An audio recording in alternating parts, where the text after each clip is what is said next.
안녕하십니까? 저는 연세대학교 학부대학에서 화학을 가르치고 있는 조현모입니다. 주로 1학년 학생들을 대상으로 화학을 가르치고 있고요. 그리고 의예과, 시의예과, 화학 과목에 대한 총괄을 맡고 있습니다. 저는 연세대학교에서 오랫동안 공부를 했고요. 그 다음에 미국으로 건너가서 일리노이 주립대학에서 박사호 연구원으로 연구 활동을 했었습니다. 그리고 나서 한국으로 돌아와서 대기업에서 반도체 재료 연구를 했었습니다. 그리고 이제 연세대학교로 돌아와서 학생들을 지금 가르치고 있습니다. 제 전공을 조금 자세히 말씀드리면요. 물론 화학 전공이고요. 그 중에 세부 전공으로 무기화학을 전공을 했습니다. 무기화학이라고 그러면 좀 낯서신 분들이 있으실 텐데요. 유기화학, 유기체라는 말들은 여러분들 많이 들어보셨죠? 우리 인간, 생명체 혹은 음식, 먹는 것들, 그런 것들은 탄소, 수소, 산소, 질소 등으로 이루어져 있습니다. 이제 그런 것들을 연구하는 것이 주로 유기화학이고요. 그 외의 것들, 그러니까 뭐 대표적으로는 금속, 뭐 금도 있을 수 있고요, 백금도 있을 수 있고, 그리고 제가 세부 전공을 한 실리콘도 있습니다. 이제 조금 유기화학의 나머지 것들을 연구하는 것을 이제 무기화학이라고 생각하시면 되겠습니다. 제가 무기화학을 전공을 했고, 그 중에 제 좁게 말하는 세부 전공은 실리콘 화학을 전공을 했고, 지금까지 실리콘에 대해서 연구를 하고 있습니다. 그래서 연구에 대한 백그라운드는 이 정도이고, 제 경력상으로는 이제 사단법인 실리콘 학회가 있습니다. 거기에 제가 등기 이사로 일하고 있고, 또 국가산업통상자원부 산하기관의 전략물자관리원이라는 곳이 있는데 말 그대로 전략물자를 관리하는 곳입니다. 이곳에서 외국에 수출입을 하는 물자에 대해서 자문을 맡고 있습니다. 그래서 좀 물론 전쟁과 관련된 게 많겠죠. 그런 물자들에 대해서는 허가를 받아야 되는 물자인지 아닌지 화학자의 입장에서 판단하는 그런 역할을 하고 있습니다. 이런 것과 더불어 저는 이제 교육에 대해서도 굉장히 관심이 많은데요. 지금 이 유튜브와 관련돼서도 이제 연세대학교 학부대학의 교양교육연구소라는 곳이 있습니다. 그곳에서 정책위원장을 맡고 있고요. 그리고 교양교육이 각 대학마다 진행되고 있습니다.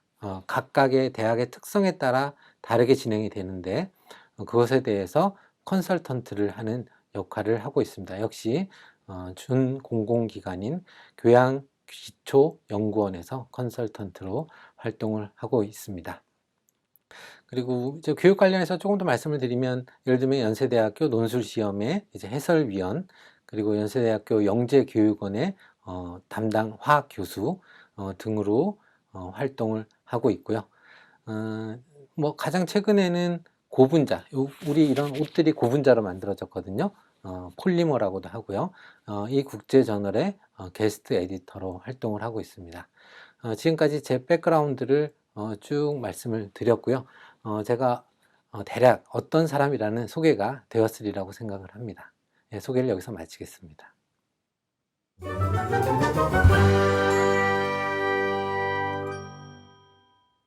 예, 화학은 어떤 학문일까요? 여러분 워낙 많이 들어보셔서 잘 아시리라고 생각합니다. 화학이라고 하면은 뭐 첨단 물질부터 시작해서 약까지 대단히 많은 것들이 뭐 매일 뉴스에 그 중에 하나 정도는 뉴스를 접할 수 있는 그런 이름이 되겠죠. 자, 그거를 조금 엄격하게 학문적으로 한번 얘기해 보면 화학은 부피와 질량을 가지는 물질 그 자체에 대해서 연구하는 것, 그리고 화학의 한자가 변화한다는 뜻이잖아요. 그래서 그 물질 자체가 변화하는 것에 대해서 우리가 연구를 하고 배우는 것을 우리가 화학이라고 할 수 있겠습니다.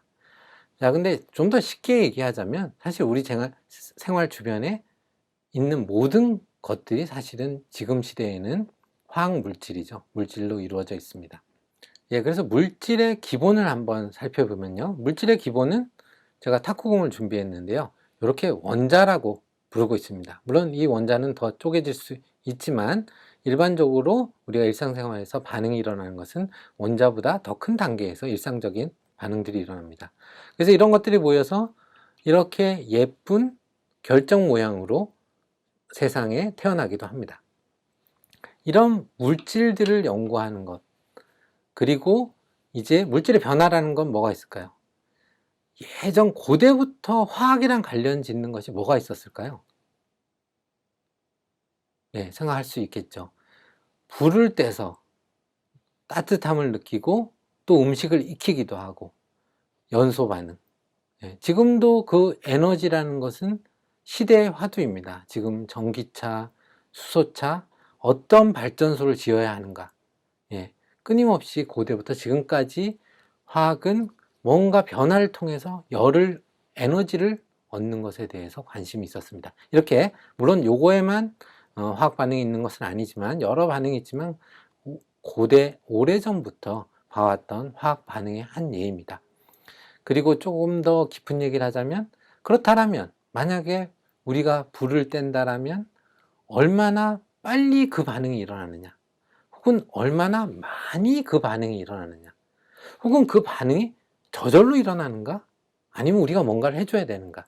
자, 이런 변화들에 대해서 우리가 연구하는 것이 화학이라고 얘기할 수 있겠습니다. 자, 그리고 이런 변화 말고 그 자체, 물질 그 자체는 너무나도 많습니다. 아까도 제가 인사드릴 때 말씀드린 대로 제 옷도 화학 물질로 만들어져 있고, 여러분들이 매일 쓰는 이 핸드폰도, 핸드폰 케이스부터 배터리까지 전부 다 화학 물질로 이루어져 있습니다. 물질 그 자체를 연구하는 것도 화학이라고 그랬죠. 예, 이런 것들이 모두 다 화학 학문의 범주 안에 들어오는 것이 되겠습니다. 자, 그리고 더 크게 얘기하면 이것은 자연을 이해하는 거죠. 자연에 있는 물질로부터 출발한 것들이기 때문에 자연을 이해하는 것 중에 한 부분이 화학이라는 학문이 되겠습니다.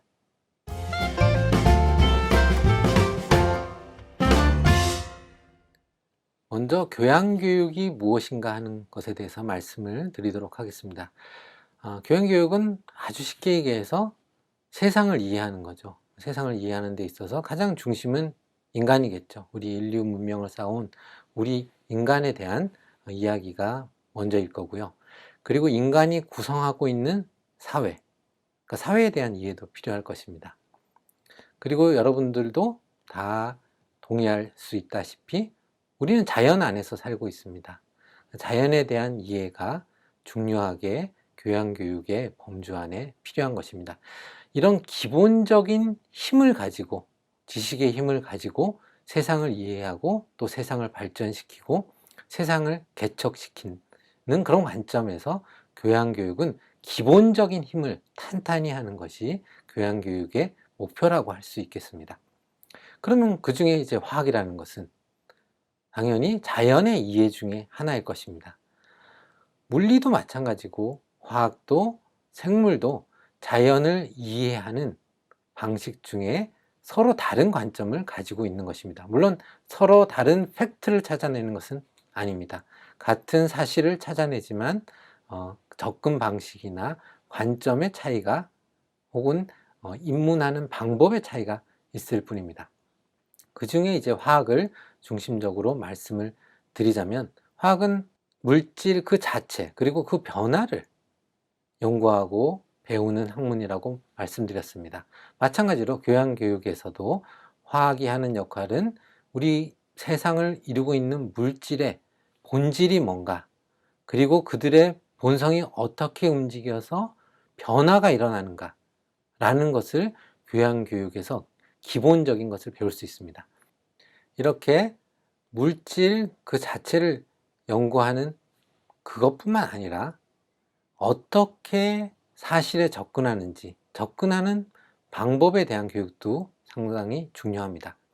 물리도 마찬가지고 화학도 마찬가지고 생물도 마찬가지고 가설을 세우고 그에 맞는 시도 혹은 실험 등을 해보고 또 그것을 의심해보고, 그러니까 논리적 사고, 추리적 사고, 그리고 객관적으로 그것을 바라봐서 다른 데이터에 의해서 내 연구가 반증될 수 있고, 이런 방법론을 배우는 것도 굉장히 큰 교육이 되겠습니다.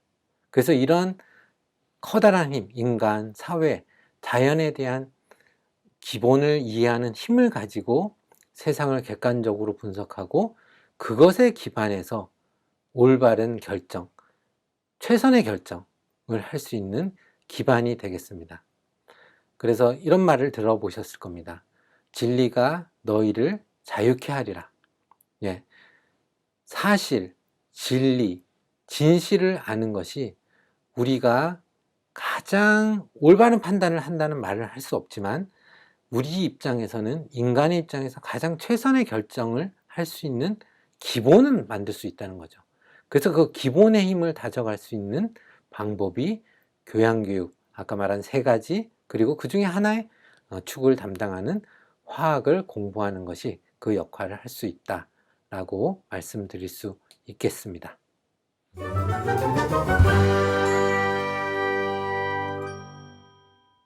네, 과제와 희망에 대해서 물어보셨는데요. 참 어려운 질문입니다. 그래서 지금 4차 산업시대를 맞이하면서 화학 교양교육의 중요성과 필요성을 얘기하는 걸로 그 답을 대신하도록 하겠습니다. 이미 앞서 교양교육의 로서의 화학의 역할에 대해서 말씀을 드렸는데요. 역시 그 맥락과 이어지는 이야기들이 되겠습니다. 세상을 이해하는 중요한 힘. 자, 그러면 4차 산업혁명 시대에서 더 우리가 가져야 될 기본적인 힘들은 물질, 과학 혹은 자연과학을 제외할 수가 없습니다. 점점 더 인공지능, 결국은 사람들의 논리적 사고와 컴퓨터적인 접근, 그러나 그것을 구현하는 것은 모두 다 물질입니다. 더 복잡하고 더 고도화된 물질들을 이제 앞으로 사용하게 될 거고요. 그 속에서 더 많은 또 일들이 발생할 겁니다. 우리가 나노물질을 사용한다, 핵반응 물질을 사용한다, 그런 것들이 야기하는 많은 문제들, 혹은 또 좋은 점들, 그런 것들을 우리가 이해할 수 있는 최소한의 기본적인 힘을 갖추는 데 있어서 화학 교양 교육의 중요성 혹은 필요성을 말씀드릴 수 있겠습니다. 그리고 지금 오늘 어려운 시기에, 전 세계가 모두 어려운 시기에 빠져 있죠. 여기서도 각 나라마다, 각 개인마다 사실에 접근하는 방식이 다 다릅니다. 왜곡하지는 않더라도 접근하는 방식이 옆에 친구와 저도 약간씩 다르다는 것을 느낍니다. 자, 어떤 식으로 접근하든 그 접근 방식은 사실에 접근하는 방식이 돼야 됩니다.